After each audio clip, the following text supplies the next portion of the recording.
Hello everyone, and thanks for watching or tuning in to watch my presentation. I apologize for my screen view. It's the only way I can read my notes and have you see my slides. I also have to apologize for my monotone voice.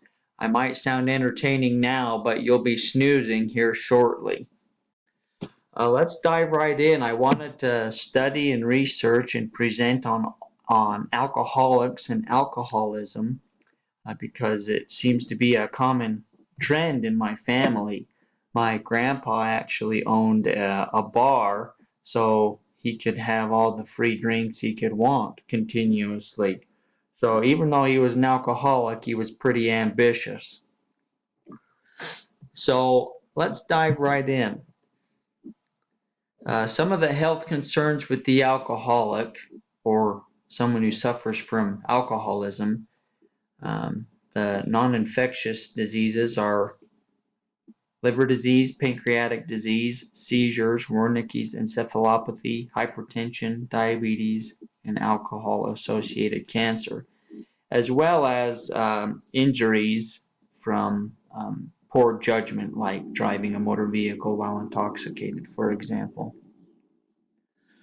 Some of the communicable diseases are STDs because the alcoholic's perception of the future is not as accurate as it should be if they were sober. So the person's perception of tomorrow doesn't really exist. So to the sexually active alcoholic, tomorrow doesn't exist for an STD to incubate.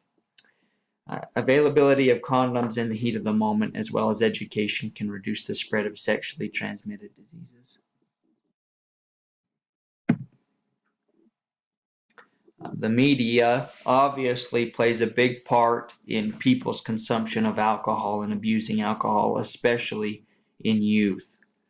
So on one end of the spectrum, you've got Hollywood showing the popular and fun behavior, glamorized behavior of alcohol abuse in movies such as American Pie, The Hangover, and Superbad. It's all fun and games, but they don't show the consequences of the next day or ending up in jail, that kind of thing. Then on the other end of the spectrum, you've got the news showing, the homeless population and the homeless drunk schizophrenic muttering to himself in the street. But in between those two poles, there's an entire population, and some of them are functional, some of them not so much. For example, my grandpa, he was an alcoholic, but able to run a business successfully. Although he drank most of his profits away, but he at least provided for his family and functioned that way.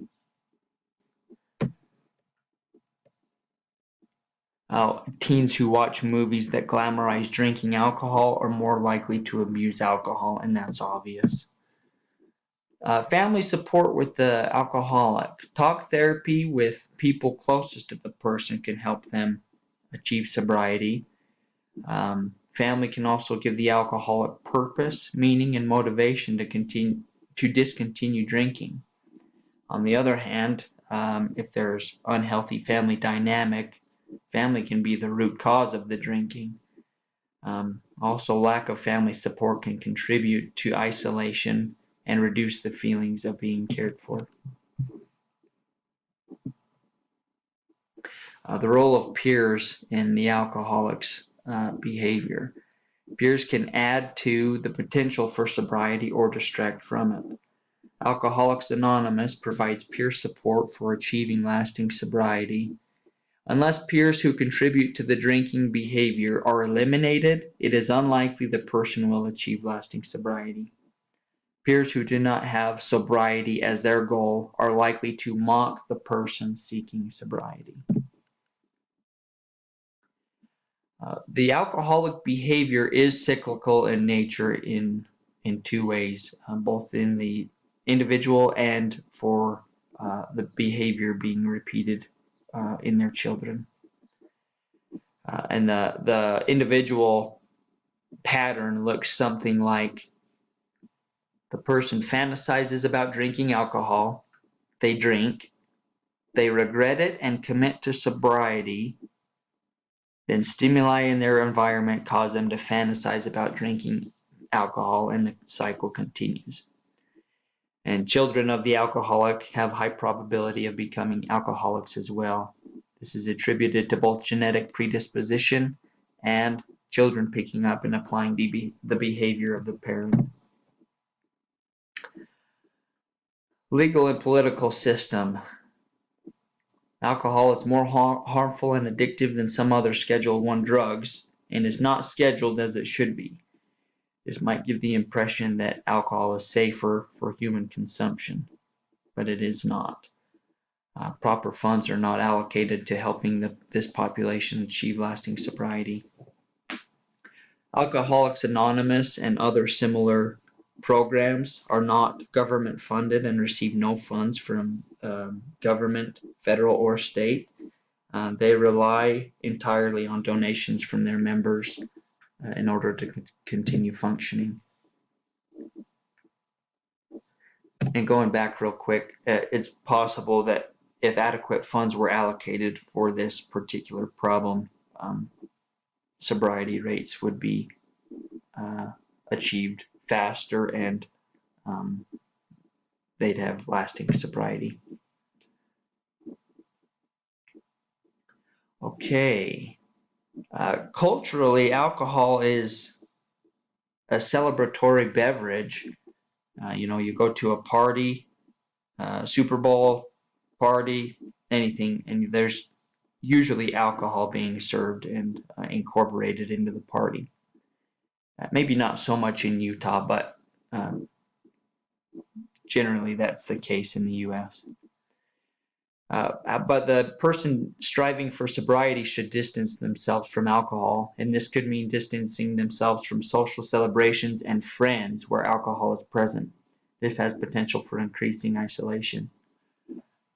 Religious standards, when they're unable to be adhered to because of the addiction, if a person is physically unable to refrain from drinking alcohol, they can be shunned from their religious peers and things like that as well.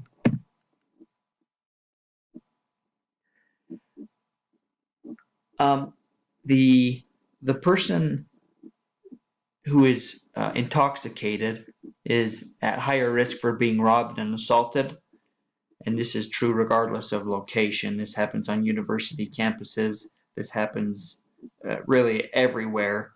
So a more dangerous place, and you add alcohol into the equation, it's going to increase the person's chances of being assaulted or robbed or killed even. So the socioeconomic status of the alcoholic, they're at risk financially for financial stress because of drinking negatively impacting their work performance, and sometimes they may not even show up because they're drunk from the night before or hungover from the night before. But detox and treatment centers are expensive, and screenings for alcohol-associated illnesses are expensive, and depending on the severity of the alcoholism, much of the disposable income is spent on alcohol rather than the person's health or education. Race and ethnicity. There are a couple of nationalities that have a proclivity for alcohol abuse, and the two biggest ones are in America are the Native American population and the Hispanic population. They just simply have higher rates of alcohol abuse than the rest of the nationalities in America anyway. And because of that, these populations are more likely to suffer from alcohol-related illnesses, obviously. Religion plays an interesting part in the alcoholic's sobriety. Alcoholics Anonymous, the 12 steps are founded on commitment to or belief in a higher power. And people who commit to a higher power and have a religious experience, 50% of those people, no, I'm sorry, people who commit to and have a religious experience are 50% more likely to have achieved lasting sobriety. So that's pretty interesting. Inability to, and religion also plays a negative part, or can, if a person's unable to achieve sobriety and adhere to religious standards, that can create feelings of shame and hopelessness, and they can potentially be shunned from their religious peers as well. Gender does play a role, or at least there's a correlation between men drinking or abusing alcohol more often, or they're more likely to abuse alcohol than women are. And interestingly enough, alcoholic women, there's a fair portion of them who discontinue cold turkey drinking alcohol after they find out they're pregnant. And this allows them at least 9 months of sobriety to get their affairs in order and seek treatment. But many of them return after they're done being pregnant, and after they are done breastfeeding, they return back to alcohol as well.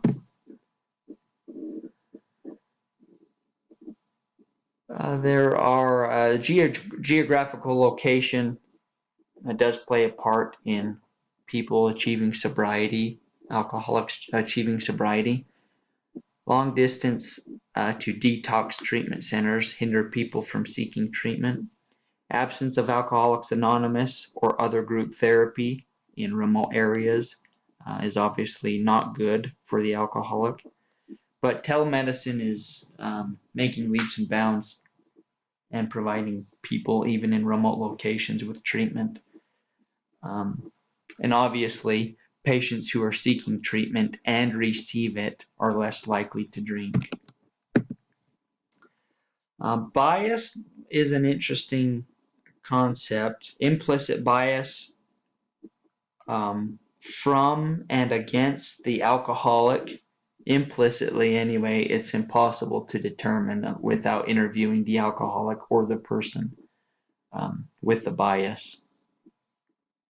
On the other hand, explicit bias, some of the explicit biases alcoholics face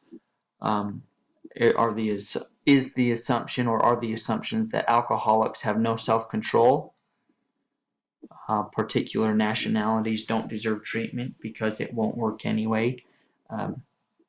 That's particularly popular with the Native American population. They have low success rates for achieving sobriety. So why bother treating them if it's not going to work anyway? That's the assumption. Alcoholics are always drunk. That's not true. They've got to have some periods of sobriety, even if they're brief and few and far between. Interestingly enough, referring to the alcoholic as an alcoholic, which I've done through this entire presentation, is not good. And when they hear that, there's potential for them to be deterred from seeking treatment. That's what this Recovery Research Institute indicated in their paper. All right, international scope. Regions with better and more access to treatment centers obviously have better success rates. And with continued invention and application of new technologies, treatment for addiction will be made more available to those in rural communities who don't have the means to travel for treatment. And the more access people have to treatment, the better, obviously. I want to go back 2 slides right here. Patients who are seeking treatment and receive it are less likely to drink. So the more treatment we have to offer, the better. So this is what I've come up with, and the conclusion